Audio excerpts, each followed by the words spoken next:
Welcome to Cool But Rude, a TMNT rewatch podcast. Today we'll be going over Season 3, Episode 18, also Episode 3, Cowabunga Shredhead. Stay tuned.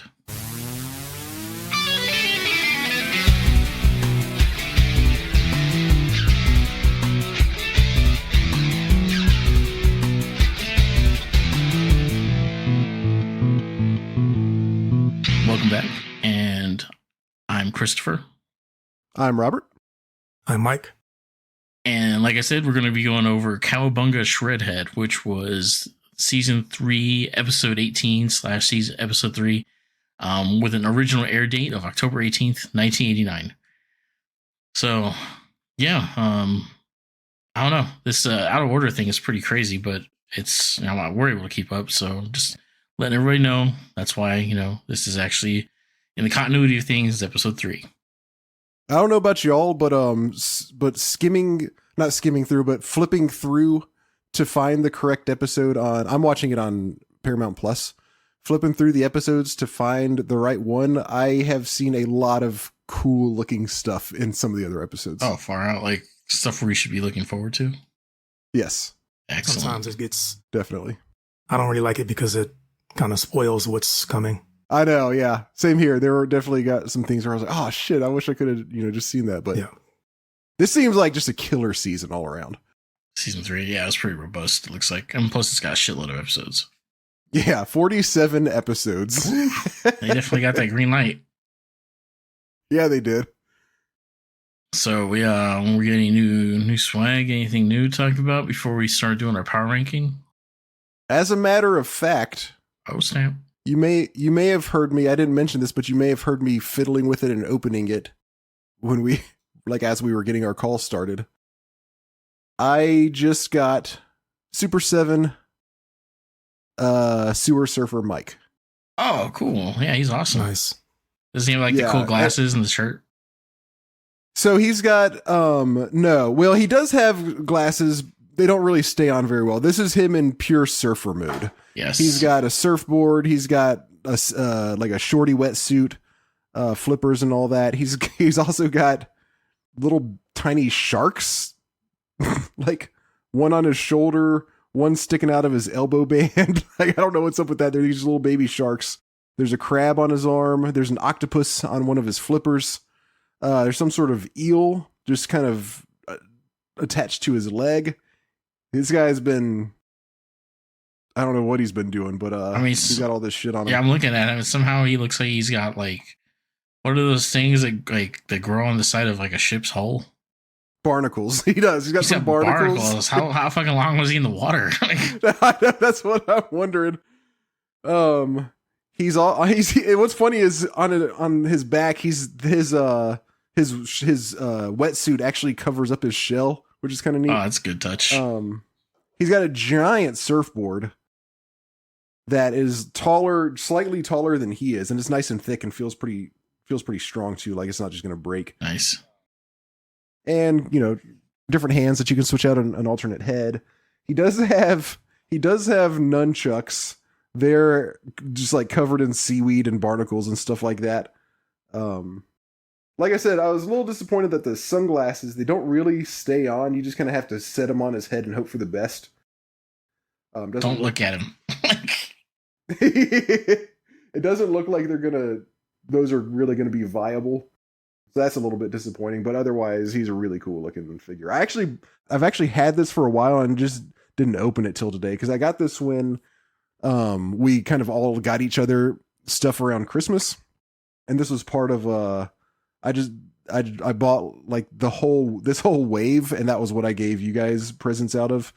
And I was like, well, I'll keep this one, but I don't want to open it right now because I just didn't really need another thing at that point. I decided to save it for later, and I decided that today's the day. Nice.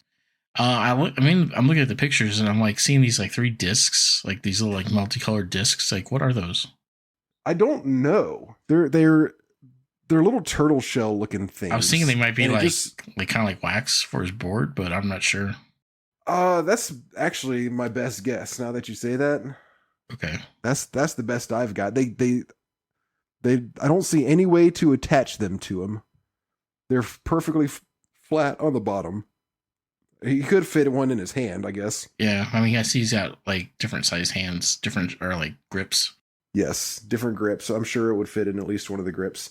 Are they the size of frisbees, by chance? I'm not looking at a picture. No. They're like the size of like a hockey puck. Yes. Those are urinal cakes. That's what it is. exactly right. Beautiful. He would have those. I also don't know what these giant, if you're looking at it still, these giant, they look like giant shurikens, basically. I'm thinking they're like starfish that are like doubling the shurikens. Maybe so. I don't see any way that he could possibly grip one of these. Okay. Unless he's holding it by the blade. Yeah. Like some of the accessories on this one aren't the best, but honestly, on this, that doesn't bother me too much on this one because the surfboard is really cool, which he can hold, and just the actual his outfit and all is really cool. Awesome. So I'm still happy with it. Very cool.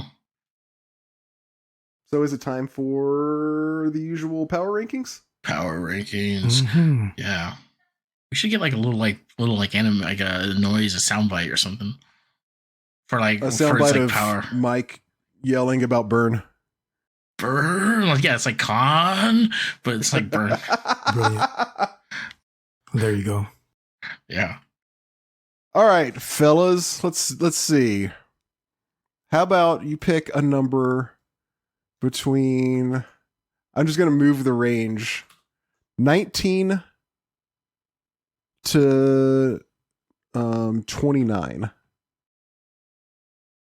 Mike, do the honors. Want me to go first? Yes, sir. I'll do, let's see, 21 for the human highlight film, Dominique Wilkins. Good one. Okay. This is going to be fun. Oh, boy. I'm just going to go 24. 24? Mm-hmm. Okay. You guys ready? Oh, boy. This time, we've got Splinter, finally. That's the whole episode. That's the Everybody get ready. Strap in. Splinter and Blodgett. Fuck Yes. This is awesome. me. This is going to be such an angry, like, I love it. shit-filled episode. Like, I'm glad I woke up this morning. yeah. Here, I'll share my screen. Splinter number 1. Brilliant. Blodgett number 1. There you go. I would be less mad about Blodgett being number 1 than Splinter. Nice. Would you like a tag team of Smash and Blodgett, Robert? Is that your dream? Pretty much, yeah. Or Smash and Fly Stockman. Wow. I don't see how you could beat that duo. They got the brains and the brawn. Might as well throw Burn and Vernon in there, just Round them it up. out. Yeah. All right, Splinter. I'm looking at the list. As you can see, my cursor's going farther and farther down. They vacillate so much in terms of how they use him. I know. Like this season alone, I've seen him pull some stuff, and I was like, "Where has this been?" And then there's episodes where I was like, "Yep, that's what I expect from a geriatric rat." Yep. I've got a spot. Do y'all have? Yeah, I got a spot for him too. You got. All right, I'll go ahead. This is my off the cuff placement is between beneath Napoleon Bonafrog and above Catwoman April. Mm. I don't think he can take on a single roadkill Rodney. I'd be willing to put him above Napoleon, but I think Napoleon has shown. Oh, well, I don't know. Maybe he would go. I don't know. What are y'all's initial thoughts? I don't like this, but like based on what I've seen recently, he's just under Smash. He's above Rasputin. He's above. Wow. Okay, so you've got him a good probably 10 spots higher than me. Yeah. Okay, Mike. Interesting. I will put him. Let's see. We got Is that? Oh, Smash is right there, huh? Okay. So you got him Smash. under Smash. Yes. And Robert, you have him way down below. I gotta wait where he fucking belongs. Just based on this episode alone, I mean, this man has harnessed the power of stir-fried chicken and a spicy sauce. Thank you. And apparently he has developed and used it as a tool for mind control, something that we did not know Kung Pao chicken could do. I did not know that until this episode either. Yes. So this man is a Jedi. I'm going to put him. I know this is dumb for me to even say it. It's not going to fly. Oh no. You're gonna but I'm going to put him above Michelangelo. Whoa. Oh my. I mean, I have my reasons, but I think that you all's reasons and your personal feelings will just completely blow my stuff out of the water. So I'm not even going to make the attempt. So that's where I would like him, but that's where he is in my mind. But you know, I'm good with wherever you guys put him. Well, that's how I felt also when I said Raphael should be the lowest of the turtles, and that's where he ended up. So there is a chance. Yeah, and you also got Smash pretty high up. So wow, so we have him in like as far away as this list would accommodate from each other. It's quite a range. Yeah, this is mind blowing. Well, I mean, we gotta have to talk this out because we gotta settle on a mutual landing. Mm-hmm.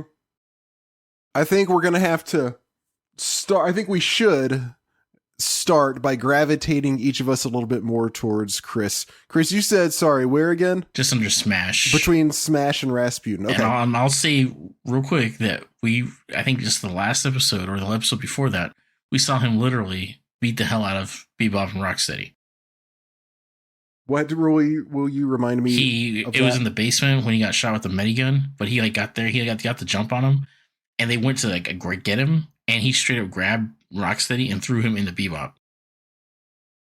Okay. And so I was like, all right. I mean, and I've never seen Turtles do that shit, and he's smaller than the Turtles.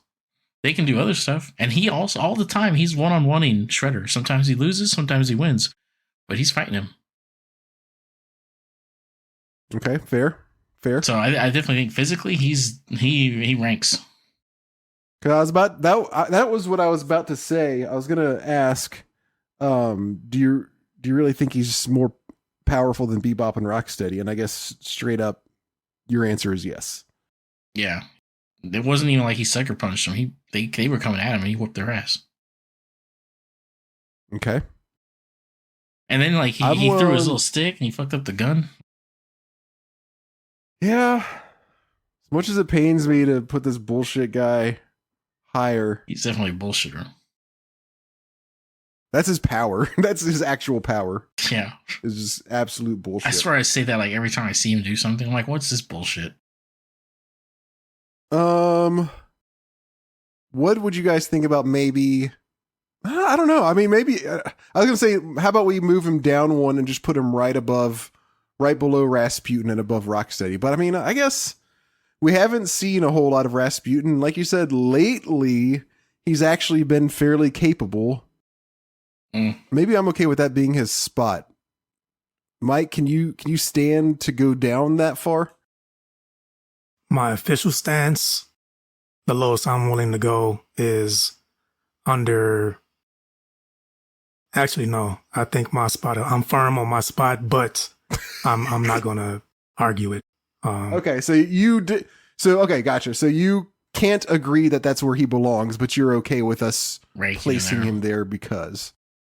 Yes. It's for the record, he's got a dissenting opinion. He's like the Supreme Court justices. Yep.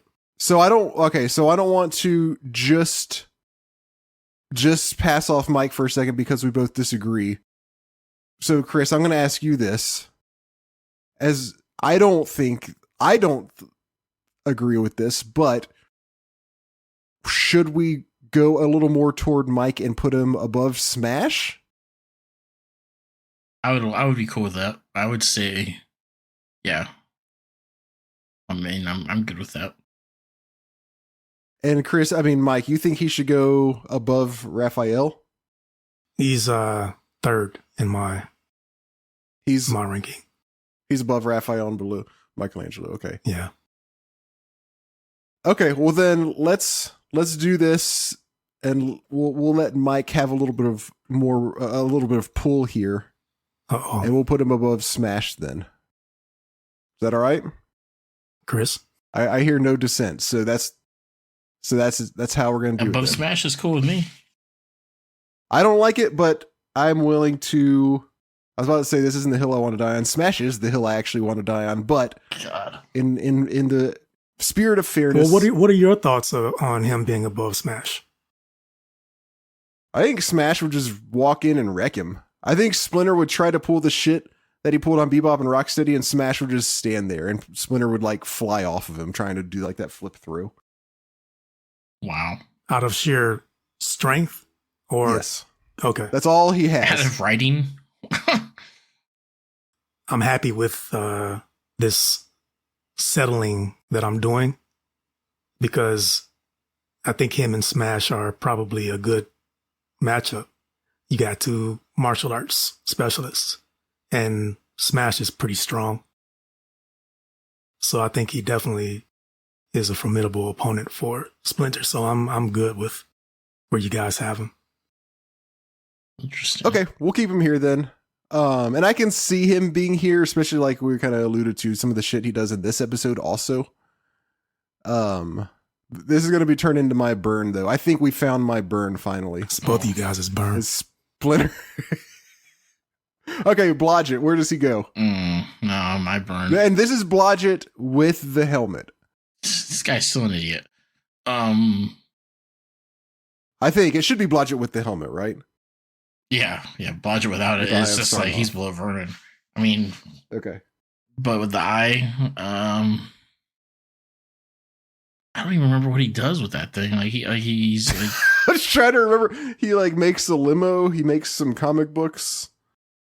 he like hurts himself. No, he's like with. I still think even with the thing, he's below Vernon. Oh, really? He's because he doesn't even know how to use the he literally like trapped himself under a pile of comic books with his own Doesn't he weapon. Okay, but that's when he doesn't realize what it does. Doesn't he do something later on with it? Trying to remember. He had to have done some kind of offensive something. He had to have gotten something in, right? He got his He limo. didn't just make limos and money and junk, right? He made his limo, he made his comic book, and then he gets like punched in the stomach and punked.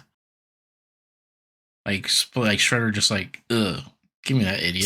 So he didn't do He's kind of useless. do anything as far as as far as I know, he wasn't like a foil. He didn't like do some like like last minute saving thing. No, he was. well, he did. What did he do? He saved April at the end of the episode. What did he do to save her? I don't remember. The building was crumbling, and he saved her by pushing her out of the way. That's pretty weak. I'm still putting Real Vernon. Without doing that, we don't have an April O'Neil. Yeah, but I'm just saying, like, it doesn't take a lot of. It doesn't take a powerful person to shove somebody out of the way or Yeah. something. No, it doesn't take a powerful person, but I think it gives him more of a ranking than Vern. Oh, I'm with you. I'm with you there. I would maybe put him right below a mob of mousers. What? No, Let's see, no, Marble. Now, where is it at? just above. That's the, near the bottom. Oh, okay, I see. Yeah, no. I really. You think he goes lower or higher? What are you saying? I'm definitely lower. He is. I'm saying he is at the bottom of the list. Somehow Burn has climbed, and I know that chaps wait. Mike's ass, but it's like this guy is literally used. Like Vernon fired him with or without the helmet. I don't give a shit. Vernon, that is true. This is power ranking, not like good guy ranking, not like Girl Scout ranking. This is who can like shuffle and like move their muscle. And this is the one time Vernon's got that. You think he goes below Vernon? He literally got outpowered by Vernon. Mike, where do you think he goes? I don't know. That was a good point that he just made. I forgot about Vernon firing him. And yeah, I mean, I guess you're right. It's a power ranking and not what, like a deeds ranking. So Vernon fired him. So yes, he did have power over him, but after he's free of the oversight of Vernon, does he become more powerful than him? That's a nice way to put unemployed. It's just that, I mean, now that we know he didn't do anything substantial with the helmet when he had it, does he even have the capacity? Yeah. Anything. And at least I remind you, the cringy mommy thing. Oh, that's a you thing. That's me? That's weird. I didn't know. That is pretty fucking weird. Where are you on them, Robert? You said above. I don't know. I'm kind of being swayed to put him lower, right above or below Vernon. I'll defer to you two. I'm fine with anything around that area as well. What was your original placement? I didn't have one. Oh, well, you got give us something above or below. If you had to make a call, I would maybe go with below. If you had to push me to it, what do you think? You guys have or Chris has mostly convinced me that he belongs below. I guess even Captain Hoffman would do him in, huh? Even Captain Hoffman would, yeah. And I'm only allowing. I'm not mentioning Byrne because he's Vernon's boss, and if Vernon fired Blodgett, then that naturally makes Byrne more powerful. So I'm even willing to trade Captain Hoffman for Byrne. I will make that concession. It sounds like Blodgett's going at the bottom. So character has nothing to do with it, right? Yes. You know what? I don't. Yeah, I can't disagree. I don't have a strong enough argument not to put him down there. Okay. All right, there we go. Quick, I'll try to do a Micro Machines rundown of the most powerful to least powerful. Krang, Leonardo, Michelangelo, Raphael, Fly Stockman, Splinter, Smash, Rasputin the Mad Frog, Rocksteady, Bebop, Rex One, April, Baxter Stockman, Tentacle Monster, Neutrinos, A Foot Soldier, A Roadkill Rodney, Napoleon Bonafrog, Catwoman, April, Mob of Mousers, Baxter's Electricity Monster, Byrne, Captain Hoffman, Vernon, Blodgett. And that was pretty nice. That was a good impersonation, yeah. Yeah.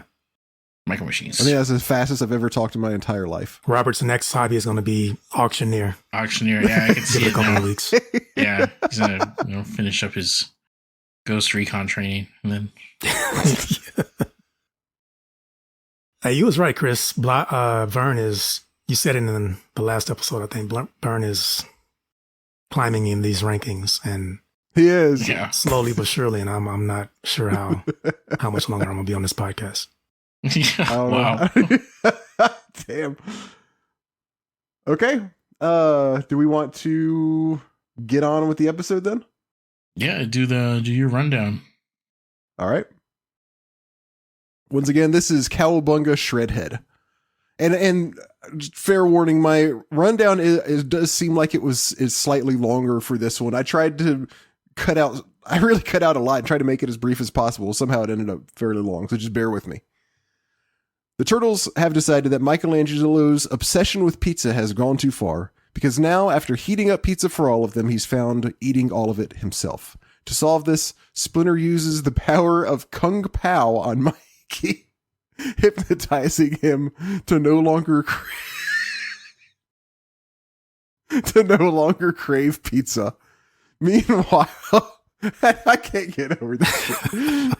Meanwhile, at a new hideout in the city, Shredder reveals his new plan to defeat the Turtles. Use a supercomputer called a holographic synthesizer to replicate Michelangelo and infiltrate the Turtles' lair. He's able to do this by inserting a 3.5-inch floppy disk containing a complete profile of Michelangelo into the synthesizer. However, when he orders Bebop to insert the disk, Bebop does so backwards. This causes the machine to shoot out a beam of energy that hits Shredder in the head and infuses him with Michelangelo's personality. Shredder now believes he is in fact Michelangelo. The Turtles are startled when Shredder shows up at their home with pizzas, but they soon realize what's going on. In order to interrogate him, Splinter hypnotizes Shredder so that when he hears the name Shredder, he turns back into Shredder. But when he hears the name Michelangelo, he once again takes on the personality of Michelangelo. And by the way, he does that with the Kung Pao power once again. Throughout most of the rest of the episode, Shredder oscillates between his true self and his Michelangelo persona, often following along with the Turtles. Donatello and April discover that Krang and Shredder also plan to use the holographic synthesizer to clone the President of the United States in order to take over the country. In the end, however, during an encounter with Shredder, Rocksteady, and Bebop, the Turtles are able to cause Shredder to shoot the holographic synthesizer, ruining his ability to clone others, and also removing the nascent Michelangelo persona from his mind. Shredder is able... Sorry, nascent wasn't the right word there. It should be more like, I don't know, the hibernating Michelangelo persona. Shredder is able to escape with Bebop and Rocksteady, and Splinter unhypnotizes Michelangelo, allowing him to enjoy pizza once again. Robert? Yes. I have a question. What does nascent mean? Nascent is like it's there, but it hasn't kind of come into being yet, or it's just kind of starting to come into being. What I really meant was, I can't think of the word right now. Latent? Something that's Yes, that's what I meant. That is exactly what I meant. Like more of a temporarily suppressed thing. Nice. Thank you. I get my intelligence from Baxter Stockman. Nice. I don't know about you guys, but I thought this was a pretty badass, like not badass, pretty awesome episode. There's a difference. I freaking loved the hell out of this. I'm sure. Well, we'll talk about why in a minute, but overall, like this was possibly the funniest episode we've seen yet, in my opinion. Yeah, I definitely agree. It's got plenty of like moments. Like it is a funny episode, but like as we were talking before the podcast, for me, my hang up, unfortunately, with this one was there was definitely a noticeable animation like switch or change. Like there was something going on with this one where there's moments where it's like Looney Tunes, like they just like they're done differently, they're drawn differently, and like they're animated differently. It's just like for me at least, it pulls me out of the cartoon. I'm like I can't like get into it because I'm so focused on like what the hell just happened to Raphael's neck. Something like that Takes you out of the immersion. Exactly. Just like, like I've told you guys about comic books, it does the same thing when they switch an artist, and I'm like, I can't get into this because no matter how good the writing is, I'm like, this looks booty. And they did something with like the way like Shredder's mask was, and like the way he was animated sometimes, all over the place. I just put a picture in the Discord. Is this the part that you were talking about where you described it as earlier when we were talking as Bugs Bunny like? Yes. Okay. Yeah. I don't know what we'll talk about. There was another thing that I'm sure y'all noticed too that was very different from how it's been so far. Yeah. Save that for when we get there. But Mike, overall thoughts real quick. I think I'm right there with you, Robert. I love this one. Okay. I absolutely loved it. Well, it actually starts off fairly funny, and I'll let you take over, Chris. But I love the scene of like them just sitting around waiting for pizza, and Splinter is sitting there in the middle of them just eating. Like he doesn't give a fuck that they're waiting. He's just like, I'm gonna eat. Yeah, there actually one of the funny moments that I actually rewound just because I thought it was funny was in the first couple minutes. So to do the rundown, to get into this, we open with them in the turtle lair. They're all situated around. Well, three of them are situated around Master Splinter, and he's just sitting there eating his like sushi looking stuff or whatnot. Pickled tofu. Yeah, to me it should just look like some like salmon rolls or something, but. Yeah, that's what I thought too. And then like Donatello, he pipes up and laments that he's so hungry he could eat some of Splinter's pickled tofu. And which I'm like, ugh. But Turtles go, they end up getting up and seeing what's taking so long to see about this warmed up pizza. Obviously, there's one of the Turtles missing, Michelangelo, or like kind of like alluded that he's the one cooking it. So they go into the kitchen. I think Leonardo checks the oven and all the pizzas are missing.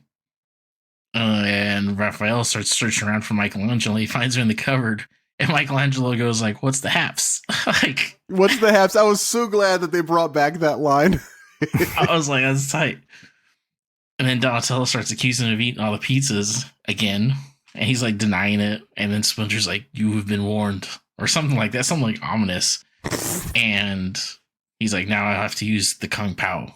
And he's like, the Kung Pao. And it's The Kung Pao. It's like, what the hell? And it's like, Kung Pao apparently in the turtle world is a form of hypnosis. And it works. To make him not like pizza anymore. It's to make him not like pizza. He does not crave pizza. He no longer craves it. Did it bother you guys that they straight up Clockwork Oranged Michelangelo? I thought it was a little weird. I was just like, wow, we're just gonna like just turn off his favorite thing in the world. Just because like he eats a lot of it. Yeah. I was like, this is a pretty harsh punishment. There's some 1984 shit going on right here, but all right. Splinter said he warned him. Yeah. I told you before. I told you. I wasn't joking, motherfucker. Yeah, Now, exactly. I'm gonna send your ass to re-education camp. I like how he's talking about like he says, come. I think this is one of the reasons I like this episode right off bat, how this whole Kung Pao thing alone just did it for me. He says Kung Pao is an ancient form of mind control. I know it ain't that stir-fried chicken and sauce. Yeah, That's right. what's my, That's some peanuts. I love how they just use something obvious that is a known thing, and Splinter just turns it into. They could have, you're right. They, mystical. Yeah, they could have come up with something new, but no. Something everybody's had. We're like, compound. No wonder I can't just stay away from PF Chang's. Like, and he also goes, and right before he does the mind control thing, he goes, "I promise it will not hurt." Yeah. It's like really built up this Kung Pao. But I want to say something though, and I'm going to. I don't think anybody in my family even knows I do a podcast, so I'm safe. But I'm going to confess something here. I can't even say when I was little. No, I was a full-grown adult. A lot of times, not every time, but most times, when one of my cousins would be frying chicken, and it was especially with fried chicken, I would wait until they were distracted or not paying attention, grab a piece or two of the already cooked chicken in the basket, that they were steadily putting new chicken into, and sneak off to a different room and have at it. So I kind of related to Mikey here. Into a cupboard. Yeah, you are the Michelangelo of your family. If I could have fit in the cupboard, I might have gotten in there. That's awesome. That's very cool. Maybe I need some Kung Pao. Yeah. Kung Pao. Yeah, somebody do Kung Pao on you. So then we switch over to the Technodrome. We got Krang busting Shredder's chops again. And about going on a new mission. He's like, are you going to do it this time? And he's like, do you have the disc? And he's like, yes. And he gets Bebop and Rocksteady. Or he's heading into the module to go see Bebop and Rocksteady. Yeah, we don't know what's going on yet. They're just kind of talking about this plan, like you said, like, are you ready? Are you ready yet? But they don't reveal to the viewer yet what their plan actually is. Correct. Yeah, they're just kind of hinting at something. And we got a new voice actor for our different. Yeah, Krang. Yeah, that's. I was like, for a second, I thought it was different about Shredder, but it worked out. It was him, but Krang was definitely different. Krang's voice is all fucked up. I was like, this man is getting worse as the season progresses. He's like stroking out like he's like. Rawr. Yeah, there's gonna be some episodes where Shredder's voice is also different. Oh, really? Yeah, I was looking at kind of when we first started the podcast. I was looking at the voice actor stuff, just kind of because I never really read up on that kind of stuff. And there are several episodes. Some of the voice actors changed up. So we might hear some of this kind of stuff. Yeah, I glanced at some of that myself, and it's like, I know Shredder, it's not his temporary thing. It's like one episode here or there. It's never like Uncle Phil comes back, right? I can't remember which one, who does what. Okay. Yeah, none of the real details. So Shredder's in the little like drill module thing that's everybody thinks is so cool, myself included. And he's heading up to the surface. We cut over to the base, this like basement laboratory thing. Bebop and Rocksteady are in there dressed as maids, and they're cleaning up, tidying. Oh yeah, I forgot they're dressed up. Bebop's bitching about, like having to clean. He's like, what does he think we are, maids? And all this stuff. And it's just like, you were literally wearing a maid outfit. I should have brushed to the floor. And he starts berating them. He's just like, what? This place is a pigsty, which I think is like kind of funny considering he's talking to a pig. But yeah. But it's a place like, it was fine until like you showed up and like everything is like all good. And he's like, then you ruined it. He's like, I don't want excuses. I'm like, damn. I love Bebop trying to explain here. He's like really genuinely trying to like argue his case for once. He's actually got a point. He's like, well, we did it, but like you came and then blah, blah, blah. And Shredder, of course, is like, idiot. Shut up and keep cleaning. And then he goes in and he orders them to their positions so they can activate the holographic synthesizer. Which I was like, isn't that just like, are you synthesizing holographs? Or are you like, I was like, yeah, that's a big question in this whole episode. Is it, these are not just holographs. Yeah. Are these just light models or are these actual people? Like, what are we creating here? But I digress. They create a hologram of Michelangelo. And the plan is to create this hologram of Michelangelo so he can infiltrate the turtle lair. And then, like, they can like take over, defeat the turtles by infiltrating that and knowing their ins and outs. And somehow they've even gotten a full like biography / blueprint of Michelangelo, including his endless appetite for pizza. So well put by Shredder. Yeah, on this disc, they've got basically his whole personality and memory and everything just downloaded onto this 3.5 floppy. Someone tell me how. Please. I was wondering, like, where the hell did they get this information from? That's a pretty big fucking deal. The only time I can think of is when they captured Michelangelo, like in season 1, and they had him tied up. That's the only. The same. I'm reaching, and that's the only time. Me too. Where they had, I'm with you. Okay, I was just like, I don't know. Other than that, I don't know. The next question is, how did they get the president's personality? See, Robert, you're just reading it. Like, you're trying to make too much sense. Yeah. You got one problem at a time. I love when he puts the disc in and it shows Michelangelo's face kind of, like on the screen. Bebop goes, it's that soifa turtle. Yeah, specifically. That's like, I like how they like got like Michelangelo narrowed, like pegged. Yeah. I'm like, all right. I loved that. And then when it like materializes him, they try to attack it. Oh yeah, the morons! Like, you guys not paying any attention to what's going on right now. That's why this man's so frustrated all the time. Like, look what he's working with. There's a situation later that I'm like, why don't you just beat these fools down? I mean, he can take them. I don't understand. Who, Bebop and Rocksteady or the Turtles? Bebop and Rocksteady. These fools have messed up too many times and too badly. Wow, you're like the nice one. You're like, nah. You start like invoking some punishment here on these fools. I'm feeling for Shredder more and more and more. I fell for him in this episode too. Oh, this one was. Oh, of course you did in this one. One's bad. Yeah. Yes. Did y'all catch the line? And I'm not sure I know what this means. My only explanation of what this means is very disturbing. When he starts up the holographic synth, I guess I might be jumping ahead slightly, but when he actually starts up the holographic synthesizer, it kind of starts shooting electricity all over. And I don't remember if it's actually shooting it or if it's just electricity going back and forth on the screen, but there's electricity shooting out somewhere or another.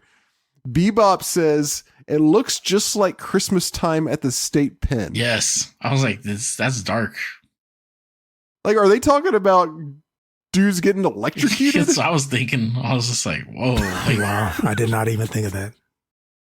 And like, I don't know why they'd be doing that at like Christmas time, but damn. Yeah, that was why I was so confused. I was like, maybe the idea is they just had like really shitty Christmas decorations that were always sparking or something. But then it's like, wait, are they talking about fucking executing people? That's very dark, Robert.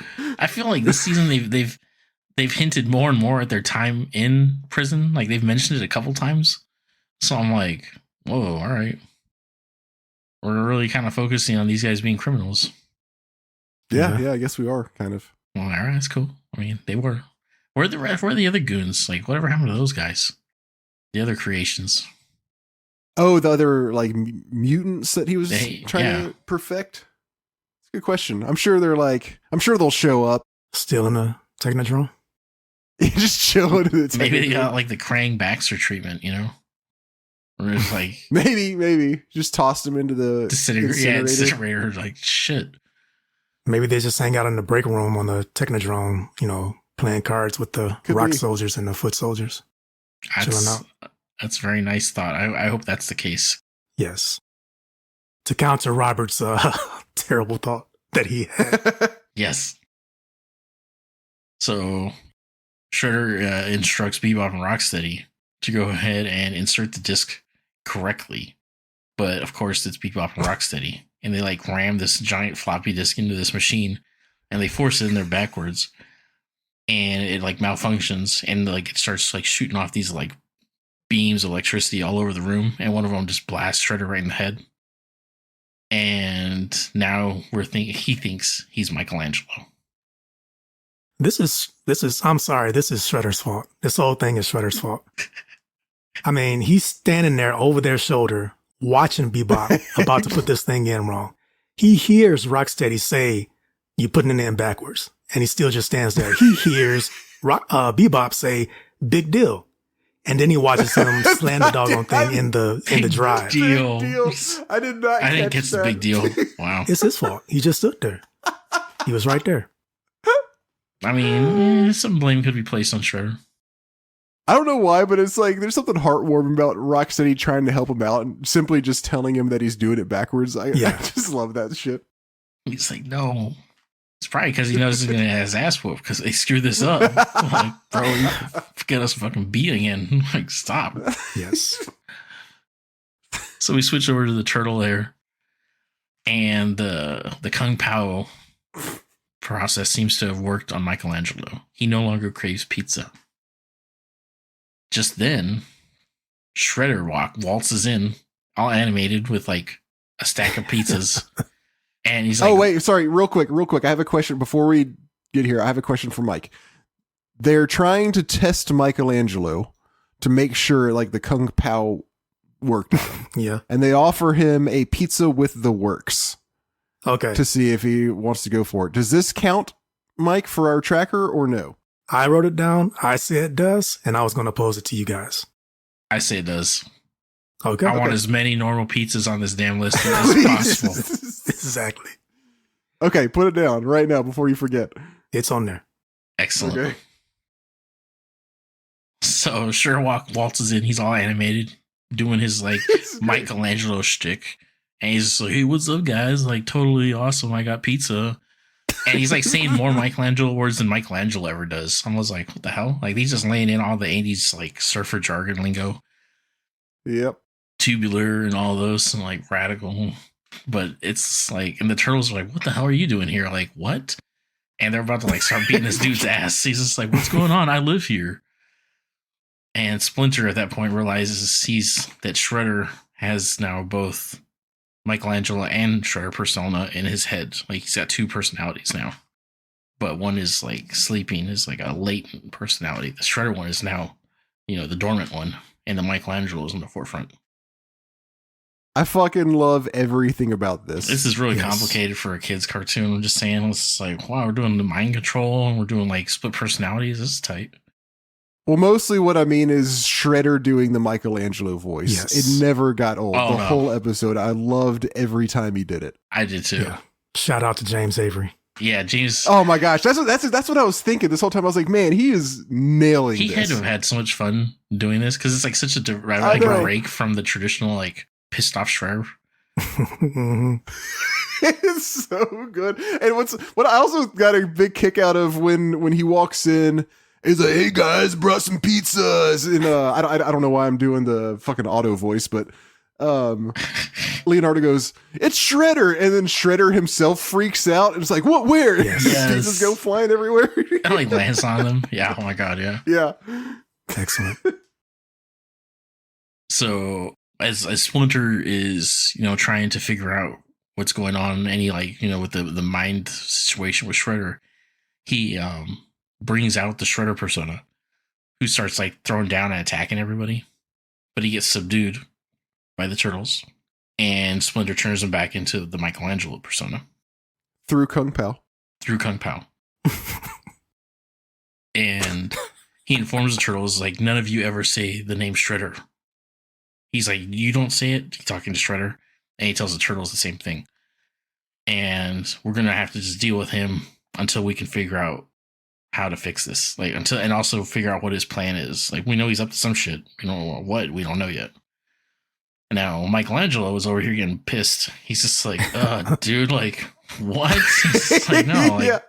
he goes and he gets on his cheapskate, and Shredder rolls up. He's just like, oh, like, I'll tag along. He's like, no, you won't. And he like shoves him off his skateboard. And he's like, screw this. I'm going for a walk. And he just like rolls out. All Shredder wanted to do was just hang out. I mean, he had found someone that's just like him, talks like him, you know? Yeah. Yeah. Straight About to up. go do some sewer surfing. He don't know any different. He thinks he's Michelangelo. He thinks he's a party animal, the cool turtle. Nope. Exactly.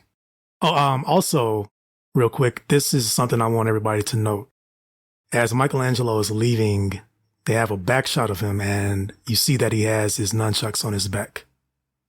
So that's important. Oh, okay. That is something important for coming up. later. Little continuity hint. Yes. Also, once Shredder gets up, like after getting knocked off the cheapskate, Donatello notices that something fell out of his pocket, and it's a disc, the floppy disk from earlier. So he cops that. And by the way, they keep calling this, the actual name they call this in the show is a graphics disc. Yeah, that's key. Which still doesn't make sense at all.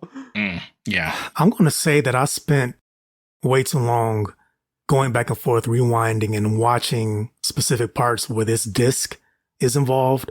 And I've got like a whole thing that I had to write out, not for necessarily the podcast, but just for me to follow, because I got very confused. I didn't, on my first watch, notice that Shredder had two discs in his hand when he first got to the hideout from the Technodrome, and he gave Rocksteady the disc to put in the first time when Michelangelo's face popped up on the screen and all of that. So that disc was ejected and given straight to Shredder, and Shredder is looking at it. That disc that he just got back from out of the computer, out of the synthesizer. He's looking at it, explaining that this is the disc, the data disc, with all of Michelangelo's stuff that he says. Okay. But very, very, very quickly, he brings his other hand up. The handoff to Bebop is so quick, that motion was so quick, that you can easily think that he was giving him the same disc, and he does not refer to this second disc. He does not make any verbal cue that this is a different disc. He's not like, and this disc is whatever, and put this disc in now. He came right off of talking about that first disc and hands Bebop the second disc and tells him to insert it. So it's not clear at all unless you caught that it was a different disc. I mean, you'll be really confused about that. Wow. Sleight of hand shit. It really was. Because I'm like, wait a minute. Why did he have him Rocksteady eject the disc and talk about it and then put the disc back in? You know what I mean? Let me watch this again. And that's when I saw the little split second animation. Wow. That's what I basically didn't.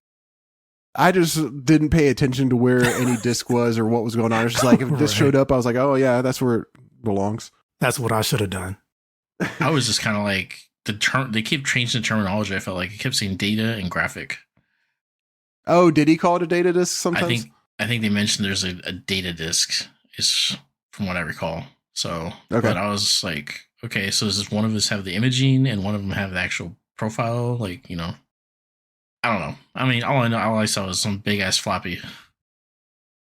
And then, like, where is it the same disc that have the president? Or is those... It is the same disc. The disc with the president, the phase 2 stuff that's going to come up later. Mm-hmm. That is the same disc. The only time that disc 2 is in play is that split second where, Shredder gives Bebop disc 2. So disc 2 is forever inserted backwards into the synthesizer, and we never see that disc again or mentioned again. Jammed in there. Nice. Just jammed in there because every other mention of any disc is, like Robert said, the graphics disc. He never mentions or identifies or says anything about disc 2. It's just that split-second animation where it comes into play. And I noticed this because when they were in a Technodrome, Crane said, "Do you have the discs?" Plural. And Shredder's like, "Yeah, these are going to blah, blah, blah, blah." So. Okay, that makes sense then. Because I honestly, like, sometimes with Krang, it's just like he's developed such a speech impediment. I'm like, whatever. Right. What this man's saying, yeah. Yeah, exactly. It's just, okay, Grandpa. Damn. But yeah, no, okay. All right. Wow, nice job, Mike. Just trying to get that all aligned. It sounds yeah, because I mean, to your credit, yeah, there is a lot going on with those discs. Like, it's never really, at least like I quit paying attention to it. I'll say that. I was just like, I ain't trying to keep up with this disc shit. Smart. I'm just laughing at Michelangelo and Shredder. Yes. Which brings me to the scene coming up here. We cut over to the streets of New York. Michelangelo is going to go get some pizza. But as he's walking to Vinny's, which he thinks of fondly, I'm not sure why, but he goes in there, but he's realizing he doesn't crave it. He's just like, okay, I'm going in here, but I don't know why, because I don't want pizza. And Bebop and Rocksteady are lurking like in the alley, and they're like going ready to do some turtle bashing, and like kind of zooms in on him, looking all like menacing. I like that shot. I did too. I was like, that's tight. Yeah. And then we transition over to Channel 6, and the Turtles and Shredder being in Michelangelo mode, go to April, and she's like kind of like stunned, like Shredder's with them. And they're like, oh, he's cool. He's just like got brain damage. After looking at the disc, they realize that Shredder intends to clone the president, which is kind of a big deal. Pretty big deal, yeah. We switch back over to Vinny's pizza, and Mike can't pick pizza. And Vinny, the proprietor of the joint, is like busting his chops. And he's just like, I'll just order like a soft drink. And he's like, oh, good, it's soft like your head. That was a good line. Damn. This is a dick. I was like, all right, bro. He's all like sweating him. He's just like, are you going to order something? Like, what's going on here? Good old Vinny. Bebop and Rocksteady go to jump him. Like, they came in from behind. And meanwhile, Michelangelo's wearing his like creepy like face mask, bald old man face mask with his trench coat. Bebop and Rocksteady come in from behind, and they like try to jump Michelangelo, but he like sprays him in the eyes with his drink. At this point, Bebop and Rocksteady just start shooting up the place, like, and pretty much kill Vinny because a chunk of the ceiling falls down, like directly on his head. And I'm like, all right, he's not super powered. Last I checked, so I'm pretty sure he's gone. Concussion at the least, minimum. But they do capture Michelangelo. He does something, and they like put like a bell on him or something, like a potter, whatever. A pot. Whatever that thing was, yeah. And because he doesn't have his nunchucks. He does. That's right, Mike. Yes, as Mike pointed out earlier, he left. He left the lair. He had his nunchucks. For some reason, he doesn't have them in this fight. Which I didn't understand. I wasn't getting like what happened in the sense of like, was there something I missed that he lost his nunchucks? That was my exact thought. I was like, what did he use them for that he lost them with? I was like, what do I not remember? Yeah, I was confused there also. Like, so apparently this episode just has a lot of like continuity problems. Yeah. Michelangelo gets bagged, and the Turtles at that time, they show up in the van with Shredder, still near the pizzeria. And upon investigating Shredder, he's like still in Michelangelo mode. He gets distracted by a cheese shredder, and he's like, oh, awesome, there's still some cheese on this shredder. And he says the magic word, and he goes back into, bad guy mode. Unbeknownst to Leo and Raphael, who are with him, Donatello's back at Channel 6. By the way, during this part, he's walking around without his mask on. Yes. Yeah, he's just like, his whole face is showing. It's crazy. Yeah, it's unusual. Yeah, we don't. I mean, we haven't had that. I don't think happened this season yet. and it only happens once or twice in the others. Mhm. So, but yeah, it's for some reason he's going maskless. I mean, even when he was in the lair, he asks, like, is my like headband on backwards? Because they were like looking at him all weird. All right. Now he's in Shredder mode in the pizza factory. Leo and Raph, who are with him, don't realize this. They get, kind of like sucker punched by him with a giant, like one of those like pizza plate thing, not the like the ones that you put the pizza in with, those wooden like pallets or paddles. Yeah. The gold spatula or something. Yeah. Yeah, he whacks them and they go flying. They land on like a conveyor belt, and then like the machine starts going into like pizza mode. Like he activates it, and he's like, "Oh, do the works." He makes like some sort of like smart ass comment, and they get like wrapped up. Somehow they can't get out of mozzarella. I'm not in pizza though. Like, Yeah. this is And they really seem to shrink too. the turtles. Yeah, Yeah. like unless they're making like some big ass pizzas, I don't. I mean, look at this place though. What? All of this is in the back of a little rinky-dink pizza joint. This is a heck of a production setup you got. It is. It's pretty advanced for like just some like local like pizzeria. Yeah, It sure is. Yeah. I guess they had to do the classic trope that you see in so many cartoons of some character or another getting into some kind of predicament where they're trapped on a conveyor belt heading toward, some kind of Certain doom. yeah, exactly. I don't know. That was endearing to me. I just like to see when they go with these real classic slapstick tropes. Nice. Mhm. Yeah. Well, then they work because these guys are on it and they're like incapacitated. I think he actually knocked them out. Like, aren't they unconscious? They are unconscious as we go to commercial break. Yeah. Fade out. Okay. They showed them knocked out. So, okay, here's my thing. Whenever they say either one of the names, that's who Shredder turns into, right? Mm-hmm. So when Shredder, as Michelangelo, said there's cheese in the shredder, that triggered him to turn back. But the next thing we hear is Leonardo saying they must have grabbed Michelangelo, and he was within earshot of Shredder. So that should have turned him back, right? Yeah. Oh, yeah. I mean, think so. Once again, continuity, because Yeah. definitely these are things that like like just and they use this to their advantage later. So why they didn't do it Exactly. now, I don't know. Right. Why didn't they just say it again louder? I mean, at any point during their demise, they could have said Michelangelo, Gotten and back, they'd have good guy. Yeah. we're not supposed to think about these things. No. Well, I mean, maybe they didn't have a chance because they got knocked out. He did sucker punch him with the the paddle. He did, but they weren't immediately Unconscious. Okay. Yeah. So we got turtles on the conveyor belt. We got about to get turned into pizza, and we cut to commercial. But we swing back. We're in the basement lab with Bebop and Rocksteady dancing around, taunting Michelangelo. He's like, just like stuff a sock in it, and they're like, how is stuff a sock in your mouth? And like they shove a sock in his mouth, which I'm only praying it's not Rocksteady's nasty ass foot sock from last episode. Mhm. Yeah, nice. Yes. Yeah. Shredder arrives and he's just like, what are you morons doing? He's just like, oh, wow, okay, cool. He actually caught a turtle. Krang calls and he's checking on Shredder. And he's like starting to give him shit. And I believe Shredder's like, look, I'm trying here. Okay, I got one of them. We switch over to Channel 6 now. We're with Donatello and April.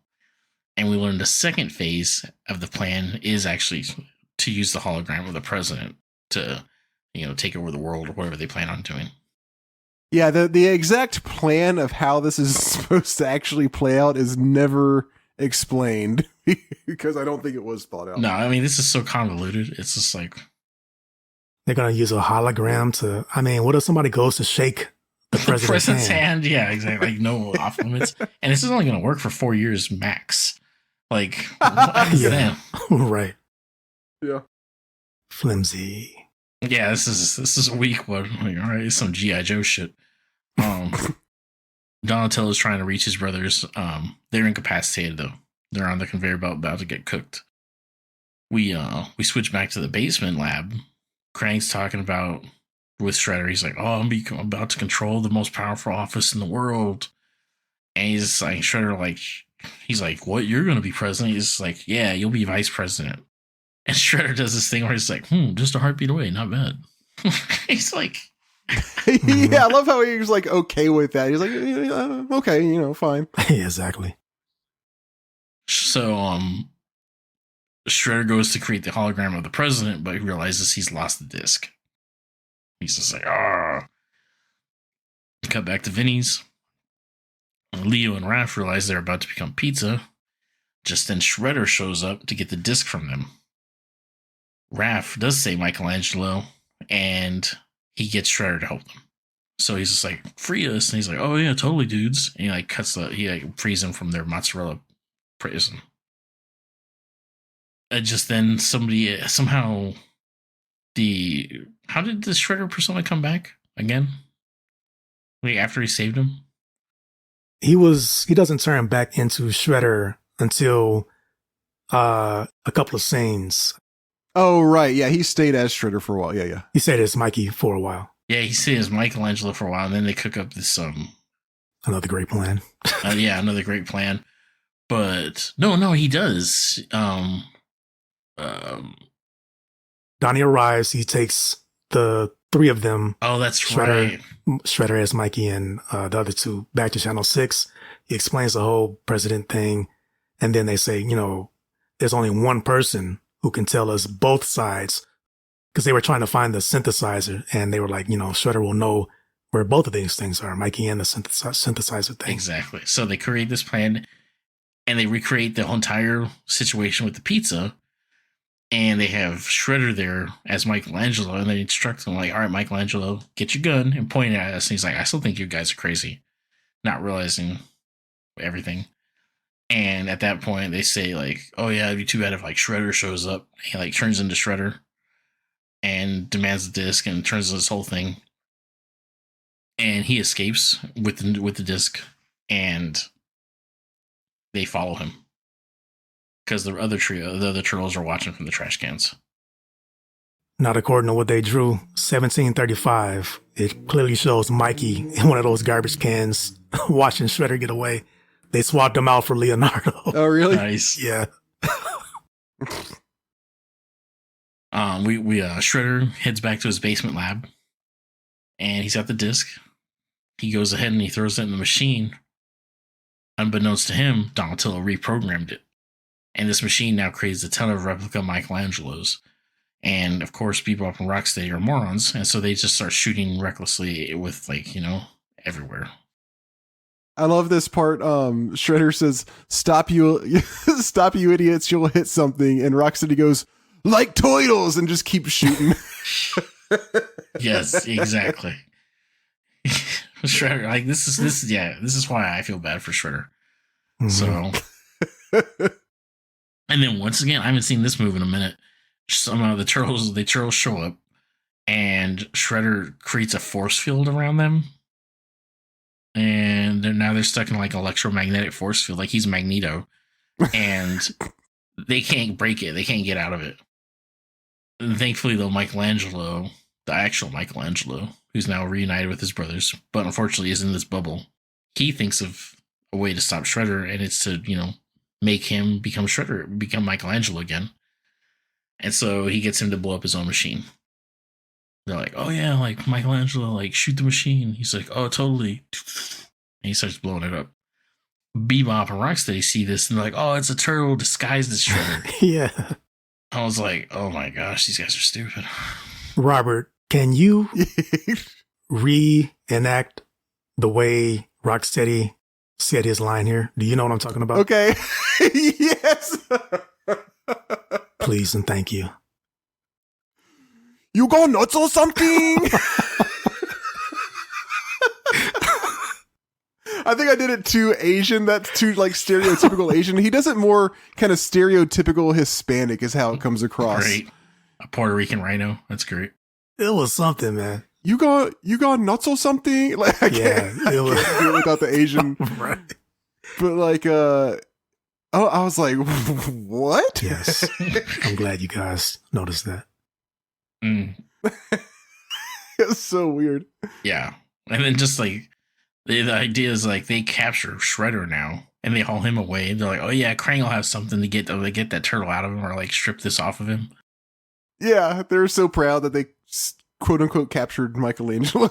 Yeah. I'm like, and then we haven't seen this in a minute. Also, the building collapses. Yeah. I added that to our counter, actually. Excellent. I was wondering. Very nice. Yeah, we have a full building collapse. Although it hasn't happened as many times as we were led to believe in the first 3 episodes. According to my count, this is only the 4th time. We've seen buildings get, messed up in other ways, but the specific counter is entire buildings crumbling down. And this is actually only the 4th time it's happened, but I did put it down. At least 3 of them, or 2 of them had to happen in the first season. All 3 of them were the first season. Wow. 2 of them were even the same episode. Brilliant. And there weren't any in the Sky Turtles when the buildings were falling out of the sky? Nope, they all landed perfectly back to their own spot. Ah, Yeah. of course. Just like the shrunk buildings got all. Well, no, they never got put. Did they ever get put back? When the buildings shrank, did they stay shrunk forever? Or did they ever get put back? Do we remember that? I don't think they wrapped that up. I don't think they went back to It's it. like the city of Kandor now or whatever from like Superman, that little shrunken city. Yeah, that's what Shredder had. He had it for a while, and like it was so funny because Shredder was like, Krang was like, well, I forgot what Shredder was supposed to be doing, but it wasn't that, and he was supposed to like capture the turtles or something. He was like, Krang, check it out, and he showed him, and Krang was like, is this a joke? I told you to capture the turtles and you show me toy buildings? Yes, exactly. I remember now. Yeah. Back when Krang could articulate. Yeah, exactly. So yeah, now the building collapses, everybody escapes. We cut over to the turtle lair for the last scene.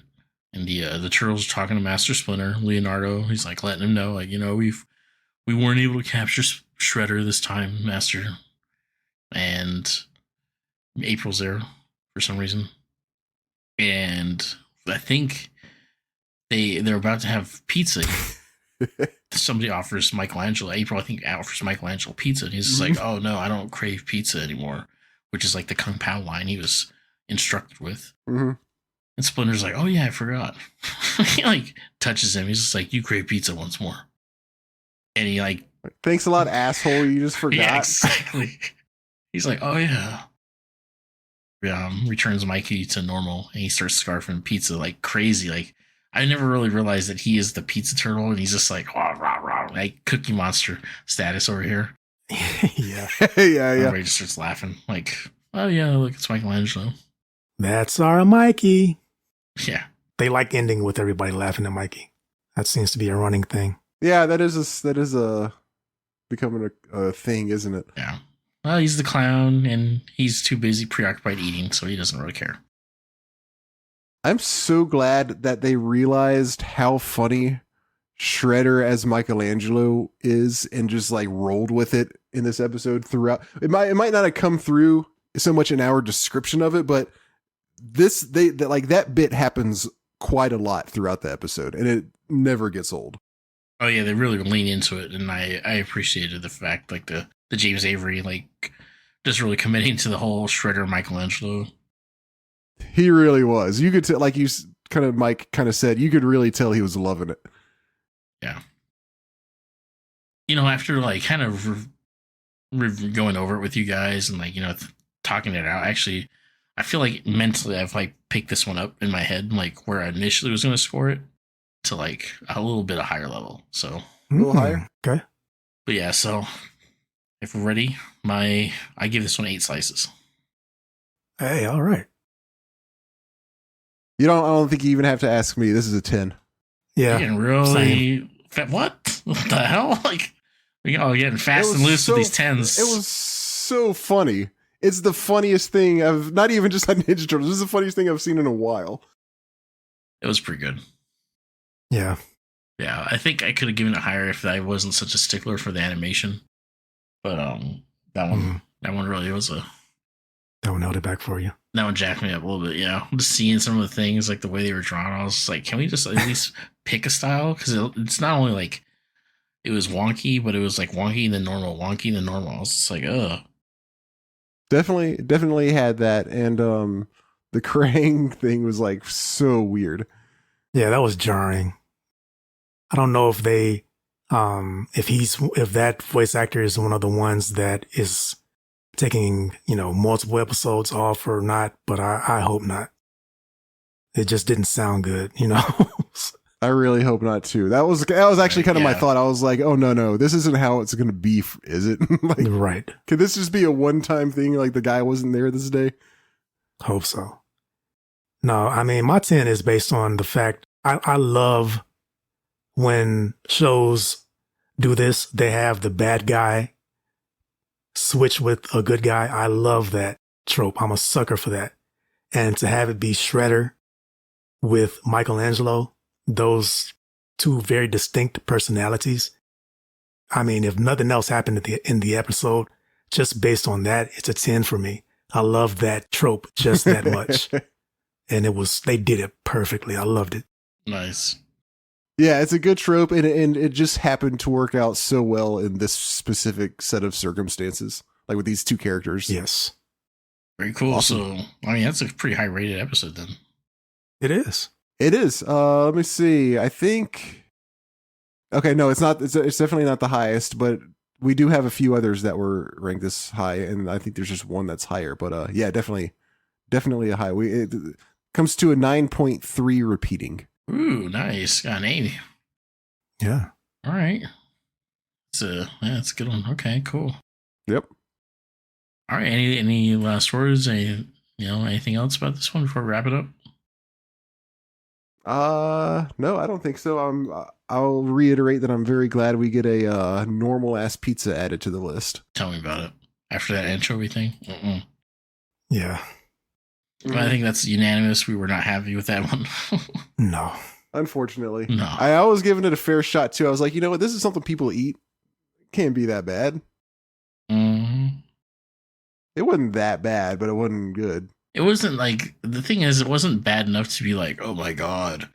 But it was like bad enough just to ruin my food. I was just like, hmm man. Yeah. Like either like gross me out or just like wow me. But this middle of the road thing where I'm just like disappointed.